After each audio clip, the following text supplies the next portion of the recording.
first I want everyone to think about their first job, and if you haven't had a job yet, I want you to think about somebody else's job, maybe someone you saw in a movie. It probably wasn't the most fun job, but it still paid. It probably didn't pay too much though, probably somewhere around minimum wage. Were you happy with minimum wage with your job? A lot of people in the United States aren't happy with what minimum wage is doing right now. Many people think that minimum wage should be a livable wage, or a wage that someone can fully support themselves with, while other people think that could hurt the economy of businesses. So let's look at some minimum wages in other countries. First we'll start with Australia. Australia has a minimum wage of $17 an hour.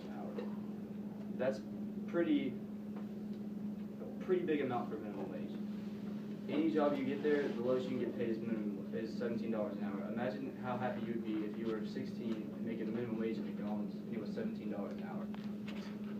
Now, this hasn't pushed Australia to new heights economically, but they have done pretty well with stability. They haven't experienced any sort of recession in the past 20 years, so it has helped them there.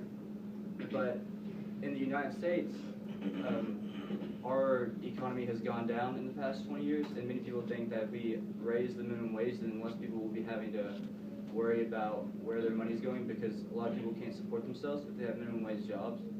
But lots of other people think that if you increase the minimum wage, then lots of people will be let off because business won't be able to afford that many employees. Now, in Japan, the minimum wage is determined by area. If you live in a certain area, it can be less than it would be in other places, such as living in the big city of Tokyo. Minimum wage is a lot more there than it would be to live in the countryside, just because expenses are a lot more in Tokyo. That's from an article I read in the Washington Post. Now, it's up to people of these countries to decide and put the people in place to make the right decisions for them. So if you decide that you lean one way with minimum wage, you need to vote for the person that goes that way with you. That's all I have. Let's hear it.